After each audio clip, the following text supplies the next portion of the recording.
My girlfriend invited her ex to my birthday dinner as a friend. When he showed up with flowers for her, she said, "It's sweet that you still remember what I like." I blew out my candles, made a wish, and left. My wish came true. 3 days later, she was calling me frantically to undo what I did. I've been sitting on this story for a couple months, partly because I was too busy enjoying the fallout, and partly because I wanted to see how everything played out. It's a good one. For context, I, 29M, had been dating Eliza, 27F, for almost 2 years. We met through a mutual friend at a craft brewery opening, hit it off immediately, and things progressed pretty smoothly from there. She's smart, ambitious, works in marketing for a tech company. I run a physical security consultancy specializing in access control systems and surveillance for businesses and high-end homes. We've been growing steadily over the past 5 years. Eliza and I weren't living together, but we spent most nights at one of our places. I have my own house on the outskirts of the city that I bought 4 years ago after landing several corporate clients. She has a downtown apartment that's convenient for work. Now about the ex. His name is Kyle. I'd heard about him from day one. They dated for 3 years before breaking up about a year before Eliza and I met. According to her, they just wanted different things. He wanted to settle down, she wasn't ready. Standard breakup stuff. What wasn't standard was how often his name came up. Kyle's new job, Kyle's vacation photos, Kyle's family drama. I never made a big deal out of it. I'm not the jealous type, and I figured some people just stay friends with their exes. Not my style, but whatever. About 6 months into our relationship, Eliza mentioned that her company needed to upgrade their security system. Since that's my business, I offered to help as a professional courtesy. She introduced me to her boss, we worked out a service contract, and I installed their system. As the relationship progressed, Eliza began helping with some marketing materials for my company. Nothing formal, just occasional advice and feedback, since that's her expertise.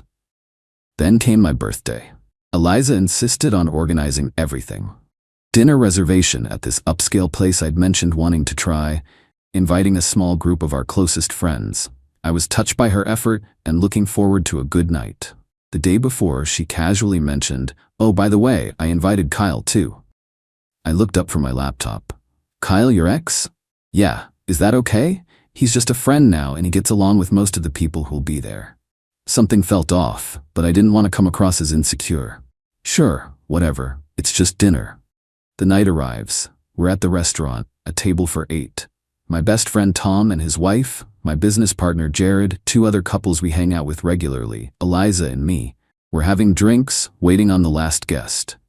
Kyle. He shows up 20 minutes late, making a grand entrance, and he's carrying a bouquet of purple dahlias. I immediately glance at Eliza, who's beaming. Kyle hands her the flowers, completely ignoring me. "These are for you," he says. "Happy spring." It's October. Eliza accepts them, her face lighting up. "Purple dahlias. It's sweet that you still remember what I like." The table goes silent. Everyone's looking from Kyle to Eliza to me. Tom's wife gives me a sympathetic grimace. Jared looks like he wants to say something, but thinks better of it. Kyle finally acknowledges me with a nod. "Happy birthday, man." No flowers for the birthday boy, apparently. Dinner proceeds, and it's like I'm invisible. Kyle dominates the conversation, sharing inside jokes with Eliza that no one else gets. He's positioned himself directly across from her, making eye contact constantly. I'm at the head of the table, supposedly the guest of honor, but might as well be a ghost. The waiter brings out a cake with candles. Everyone sings.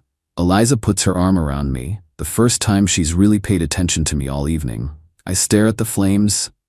The situation's suddenly crystal clear. "Make a wish," someone says.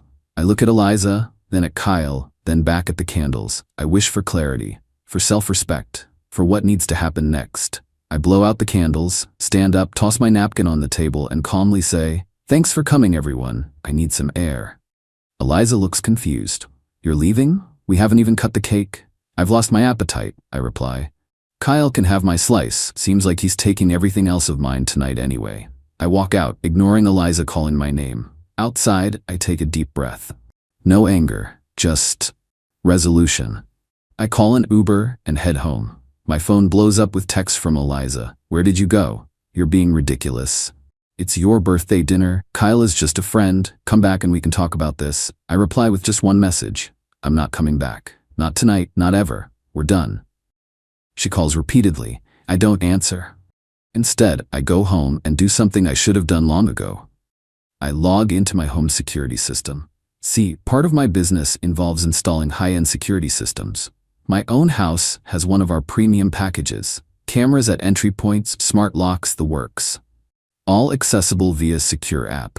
During installation, I'd explain the system to Eliza, showing her where the outdoor cameras were positioned for her safety when she stayed over. The system keeps detailed logs, and I regularly check them as both professional practice and personal security. I hadn't noticed anything unusual until now, but I'd also never had reason to suspect anything. I checked the footage from the past few months, focusing on days I was traveling for work. And there it is. A pattern emerges. A familiar car in my driveway. Kyle, using the access code to enter my house. Eliza, greeting him at the door in ways you definitely don't greet just a friend. I watch enough to confirm what I already knew, then stop. I don't need the details. I just needed proof. Next, I check access logs for my smart locks. Eliza has an authorized code. I notice another code being used on days when I was away. 5953. Looking at the entry pattern and cross-referencing with the security footage, it's clearly Kyle using this code.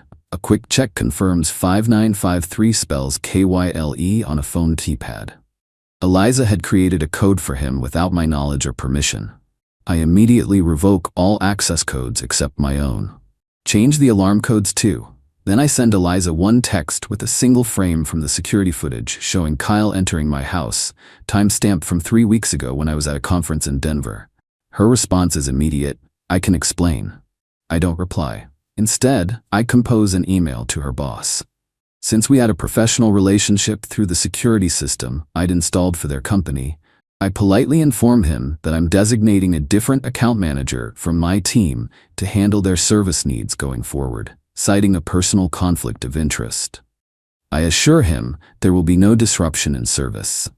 I copy my company's operations director on the email, making it a formal business communication rather than something personal. Then I text my property manager, Mark, who's a close friend from college. 3 months ago, I'd purchased a condo in a building downtown as an investment property. It was a coincidence that it happened to be in Eliza's building. The opportunity came through a business contact, and the numbers made sense.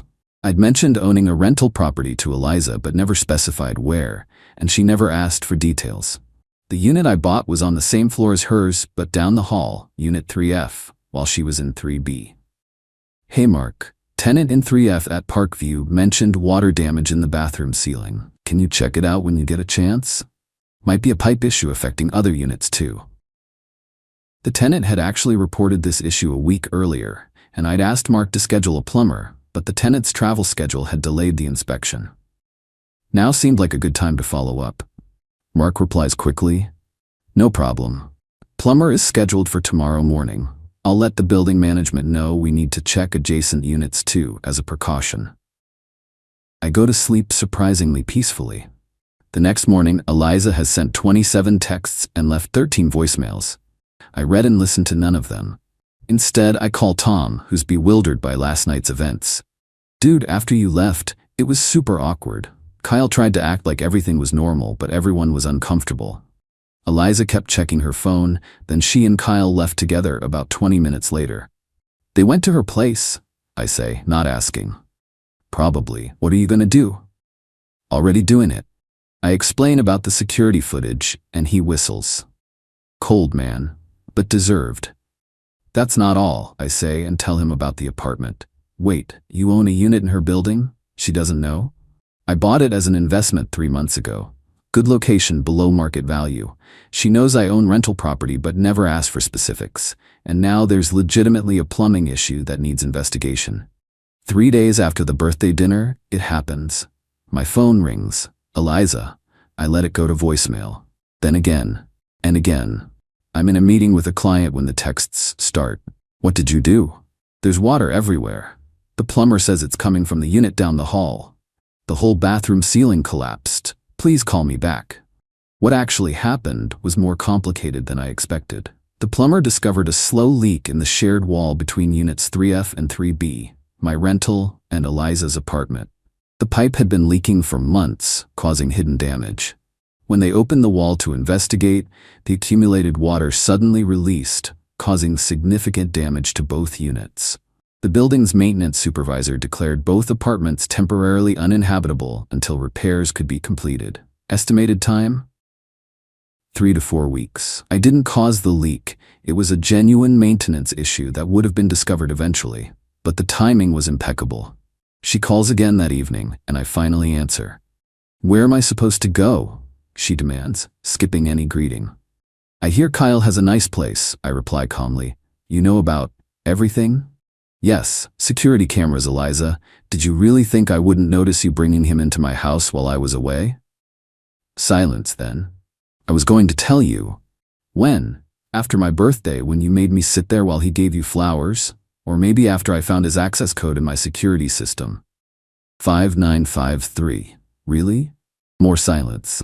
"Look," I continue, "what you do now isn't my concern. We're done. I've already packed up your things from my house. They're in a box in my garage. Let me know when you want to pick them up, and I'll make sure they're left outside for you." "You can't just—" "I already did." "Oh, and you no longer have access to any of my company's marketing accounts. I've informed your boss." "You're ruining my life over one mistake," she cries. "One mistake? You've been sleeping with him in my house for months. That's not a mistake, that's a campaign." "Fine," she snaps. "You know what? Kyle and I belong together anyway. He never stopped loving me." "Great. Congratulations. I'm sure you'll be very happy together." I hang up, block her number, and pour myself a drink. Happy birthday to me. 2 weeks later, I'm at a coffee shop when Tom texts me. "You see Instagram lately?"